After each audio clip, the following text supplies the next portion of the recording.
All right. It is time to make our way in and talk to Vesemir.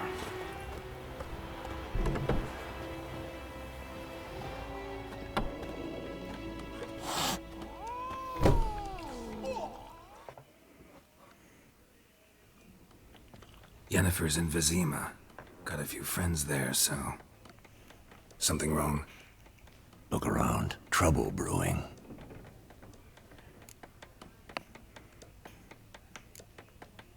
Who are they?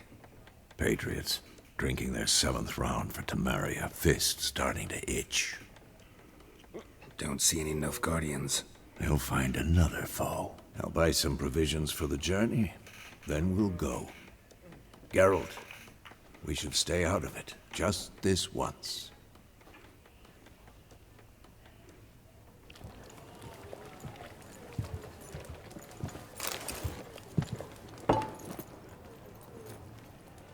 What happened to the lilies?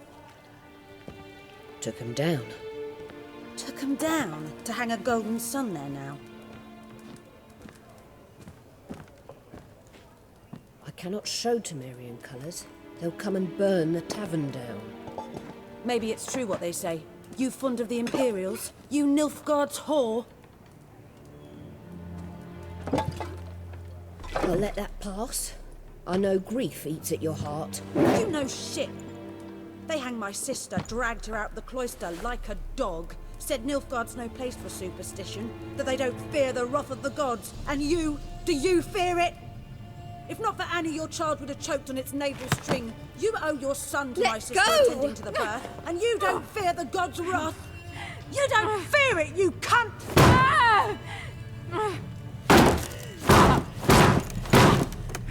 Leave me be!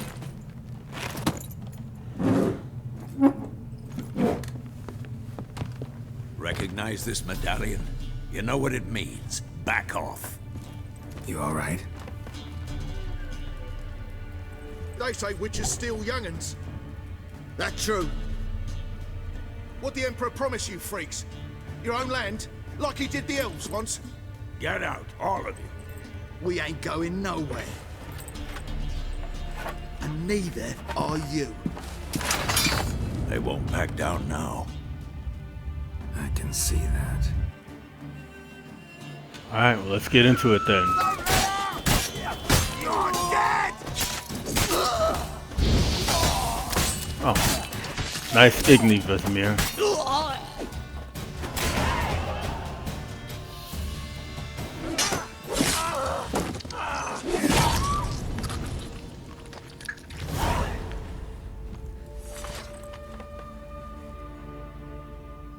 It's all right. It's over. Leave me be! Get away! See his face! God save us! Be gone, and don't ever come back.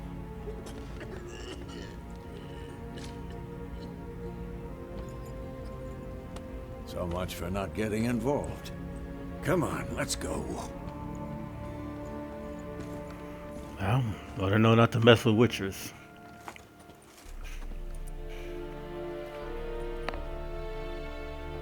That brawl, we didn't start it.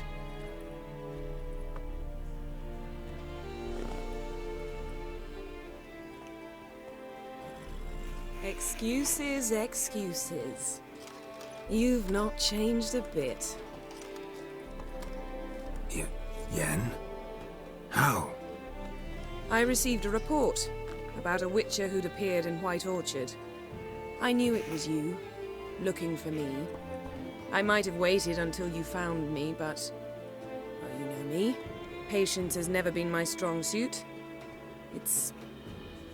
good to see you, Geralt. I'd even embrace you. Were you not covered in blood? Sorry. Wasn't expecting to see you. To be honest, this isn't at all how I imagined we'd meet. How did you imagine it? You didn't imagine you'd have a Nilfgaardian escort. Don't get me wrong, Yennefer. I'm glad to see you. But I do think you owe us an explanation. And I shall provide it. In Vizima. Ready your horses. We can talk here. Some charming orchards nearby. In bloom even, so you almost can't smell the corpses. A tempting proposition. Sadly, I must say no. You see, someone awaits you in Vizima. Someone who doesn't like to be kept waiting. Emperor Emir var Emrys, or to those on more intimate terms with him, the white flame dancing on the graves of his foes. Doubt I number among that group. Far as I remember, last time we saw each other, he wanted to kill me. Well, now he wishes to make you an offer. The kind one can't refuse. I didn't, though I could have.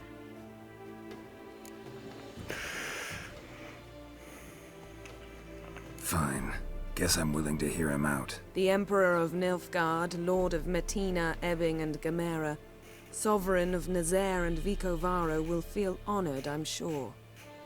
What about you? I'm going in the opposite direction. I somehow doubt the Emperor's invitation mentioned me. Besides, I've got things to do at Kaer Morhen, remember? Yeah, I remember. Thanks for your help, Vesemir. See you soon. How's your horse? Swift? Can't complain. Why do you ask? I'd like to be back behind some thick city walls as soon as possible.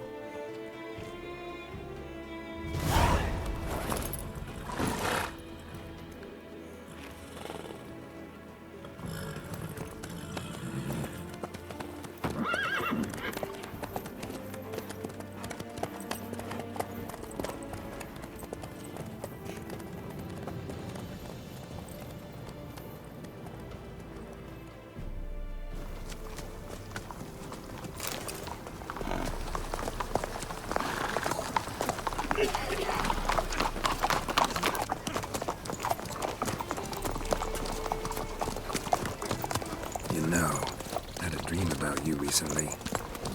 Knowing you, it was probably filthy. Just the beginning. But then...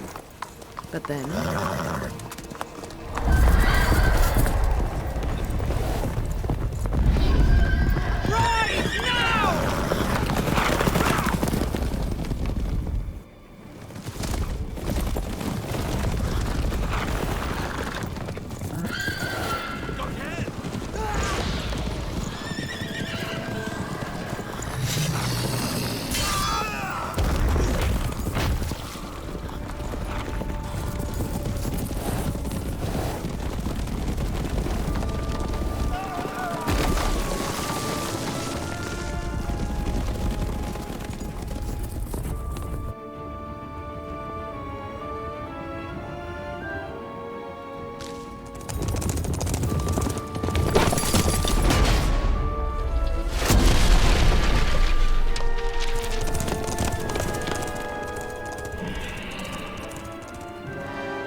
After the audience.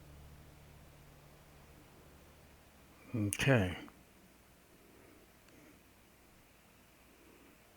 This bard's tale begins near White Orchard, with my dear friend Geralt of Rivia seeking his lover of yore, the sorceress Yennefer.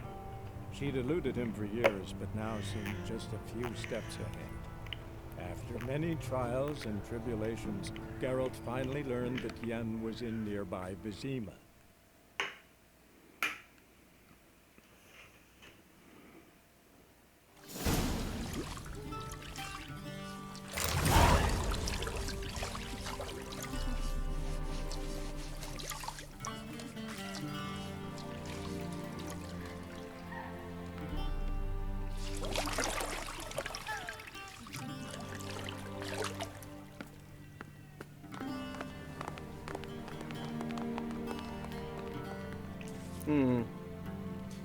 It must suffice.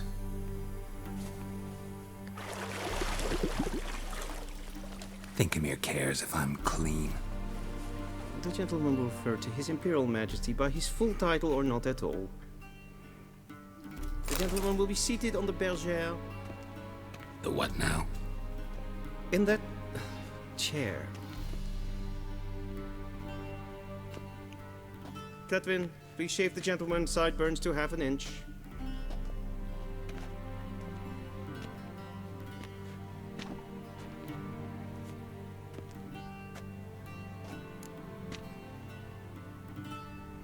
What's wrong with my beard? Always thought it added to my dignity. It does. Yet it also detracts from your elegance. In Nilfgaard, we consider beards hard on the eyes. Especially beards infested with lice. Been on the road a while. Fine, do your thing. Tilt your head back, please, and sit still.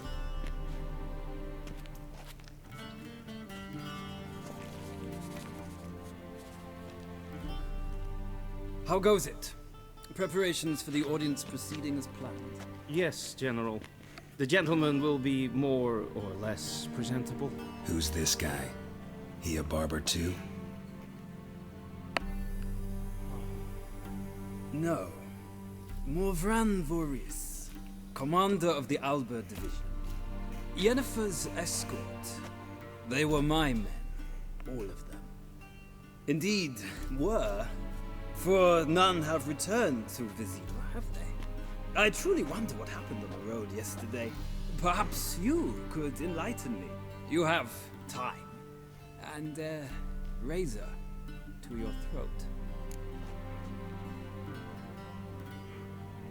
Okay, that dude looks like not Geralt, but the other dude looks like he has eyeshadow Your men on. died in battle, as soldiers tend to. I see their fate does not trouble you overly. True. But I'm guessing the fate of those whose country they invaded didn't overly trouble them. Nordlings.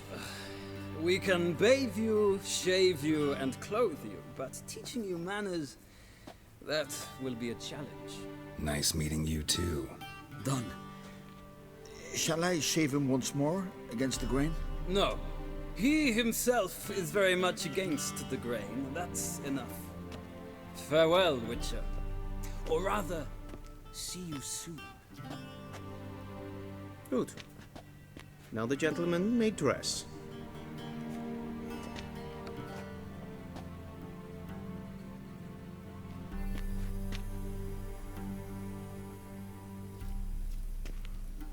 Big dude for a servant. Unless he's wearing really puffy clothes. Sadly, I did not receive exact measurements. If the garments chafe, our tailor will adjust them.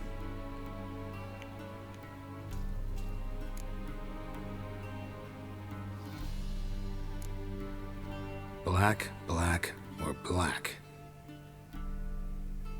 We do not like garish colors in Nilfgaard. The gentleman will tell me once he has chosen an outfit. Alright. So I already have the outfits because I Alright, I already have the outfits because of the fact that okay. Oh no, not there. I have the outfits because I already have the what do you call it? I have the thing that lets me pick up things. Alright, so I haven't read yet. Letter from the Viper School. Okay, scrolled notes. Things are going better and better for us. We've pitched camp in the heart of the forest near the old mill. Okay, I read that already, didn't I? Spies notes. Okay, yeah, I've read these. Okay, so no, what happened is I have the mod that has me pick up things. And because I've got the mod that has me pick up things, I already picked up all the outfits. I already have all the outfits. So I just have to pick the one that I'm going to wear. And I'm just going to grab, it doesn't really matter. So I'm just going to put that on. I'll put on whatever boots and whatever pants. Alright, and that's what I'm going to wear.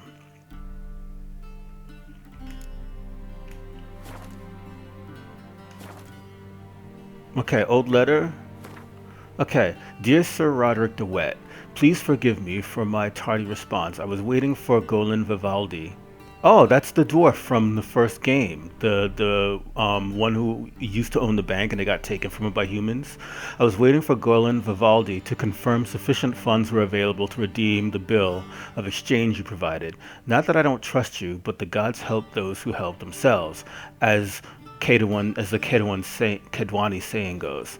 Getting straight to your questions, Princess Ada's curse could indeed be cause to return. The Witcher from Rivia had only a rudimentary knowledge of magic arcana, and so is not able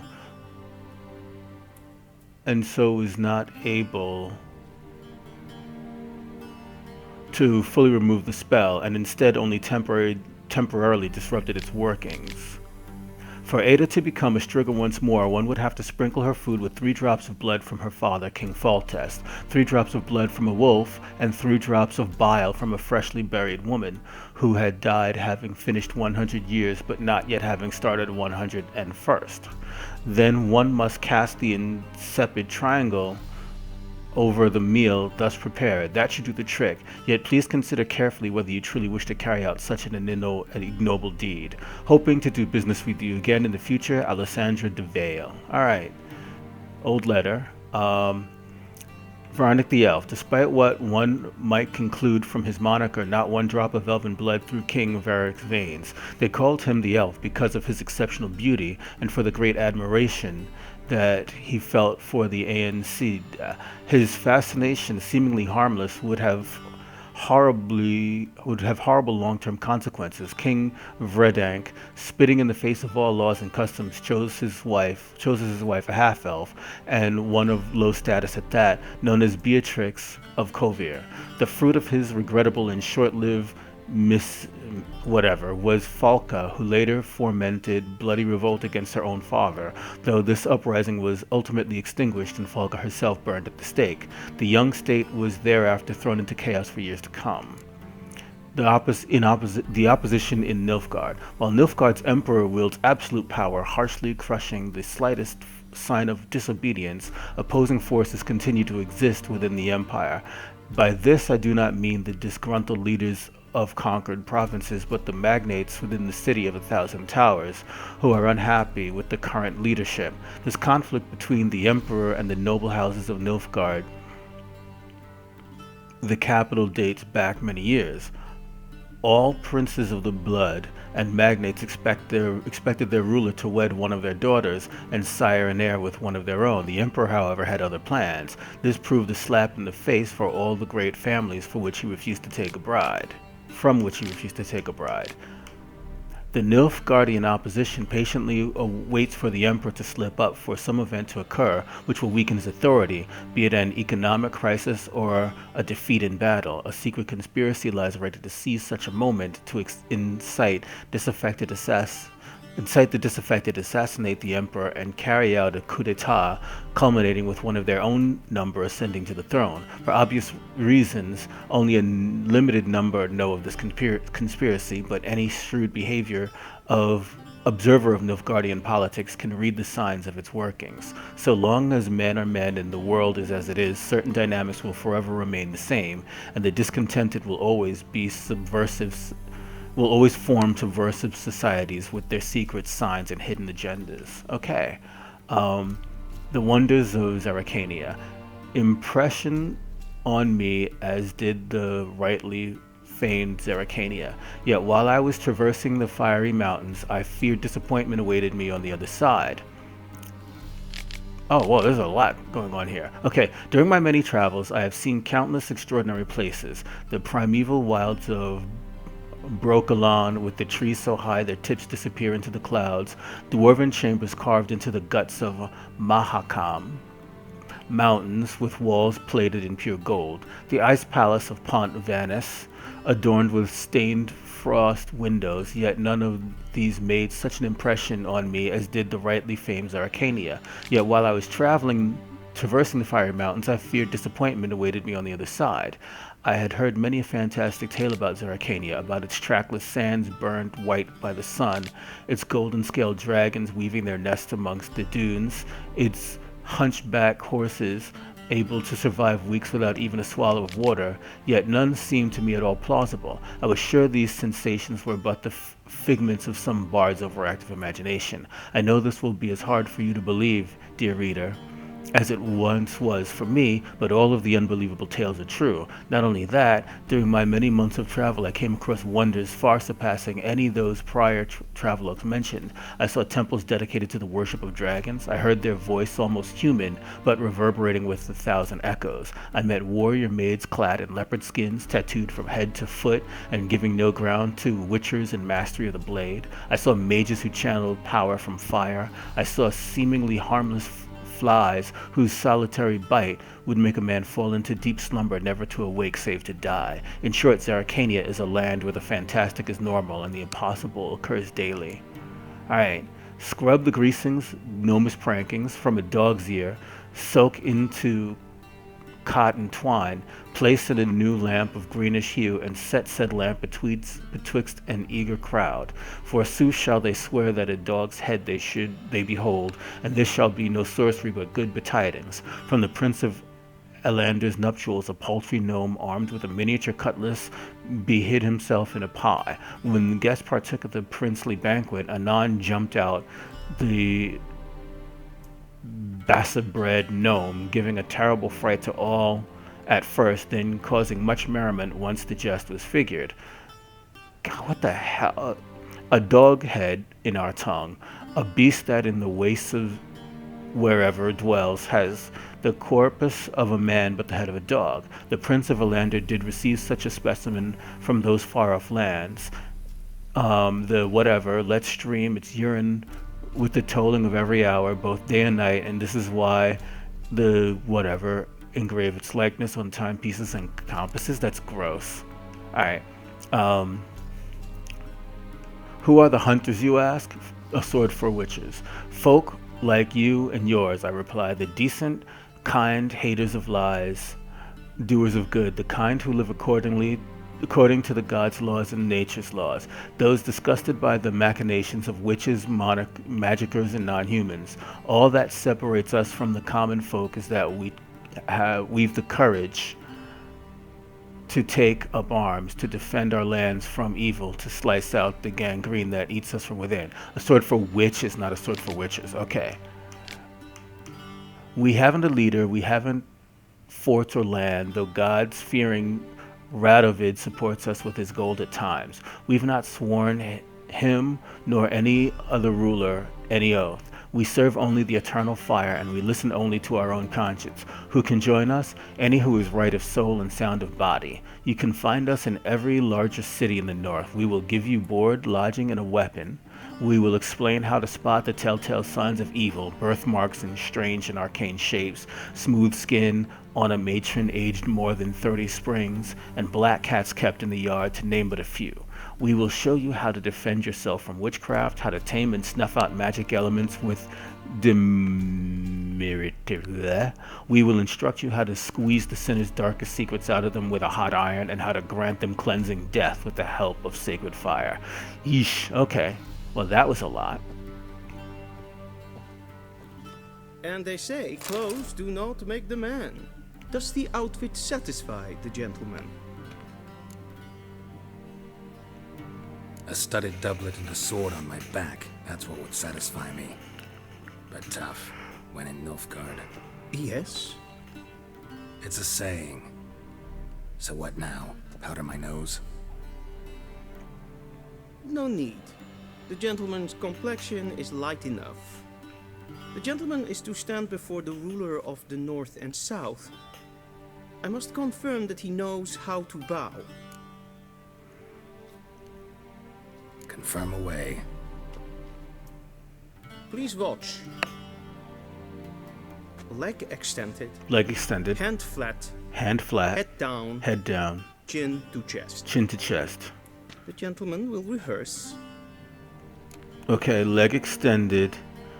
Hand flat.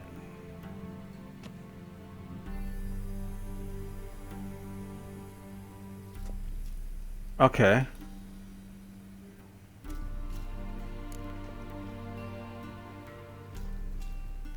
Wrong. This is the middle one. More. Leg extended. Hand flat. Head down. Chin to chest. So his right hand is on his chest. Okay. Right hand is on chest.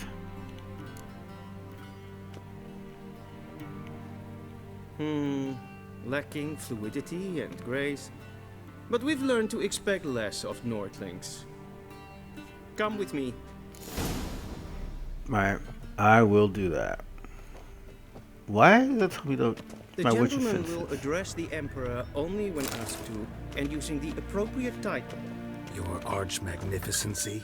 I see the gentleman is in the mood for jests. I Okay. fear the Emperor might not share his disposition. Your Majesty will suffice. Spoken loudly, clearly, and with respect. Alright. I got a bunch of books.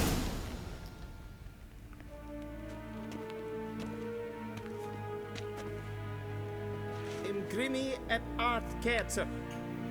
Duifen aden in karn eb marvut. Emir var emreis. Bow. I'm not gonna bow.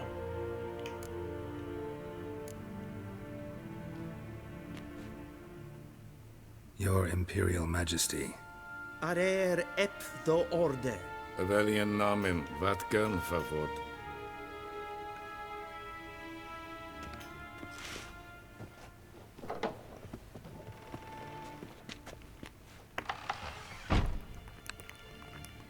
So many months at Foltest Court, yet you still haven't mastered the basics of etiquette. Know what they say? Can't teach an old wolf new tricks.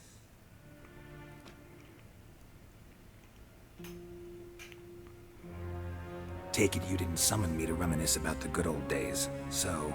Silence.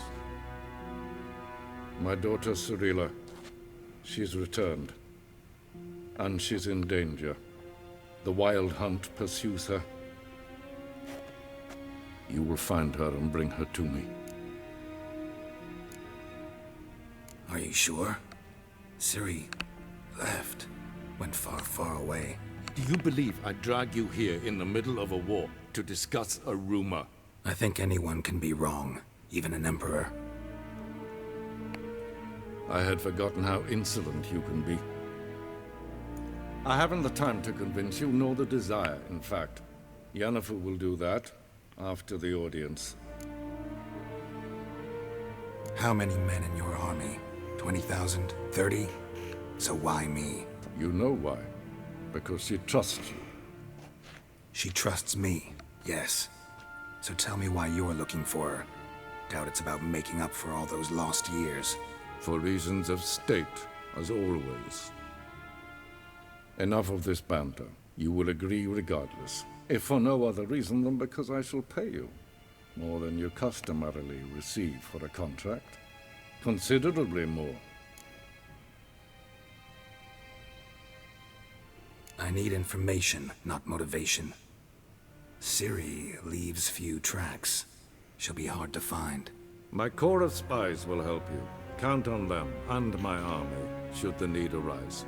Yennefer will tell you the rest. This audience is finished. Mererid!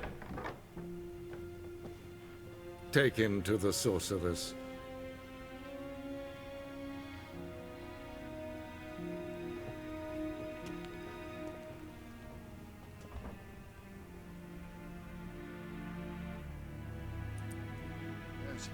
Did the gentleman not understand? Did I not emphasize adequately that one must bow to the Emperor? Relax. Nothing happened. To the gentleman. But I shall be punished. How? Please keep close and bother no one. We've had enough breaches of etiquette for one day. And it's past noon. Calm yourself. Alright. What? Do you know who you're talking to, soldier? I'm Herivard II, Prince of Elander. Not only am I made to wait here like a supplicant. Alright. Raadsliden echt es tun es sauer in me. Es sieht Epsa. Epsa nein macht. اسمع استريك Evain Kersher is Alright, well let's get yeah, nice. We will cross the Pontar as well. My god, we got so many books. And Once the gentleman is done, he should see me to retrieve his possessions. Alright. Alright. So we're going to be doing this conversation in our next episode. The Merchants Guild, but the Church of the Eternal Fire and the criminal underworld. At times it is difficult to tell the one from the other. They both display a similar ruthlessness and cynicism that... Please wait, Your Excellency. I'm falling behind. You know what? I'll write the report myself. You'll need only prepare a clean draft. In triplicate.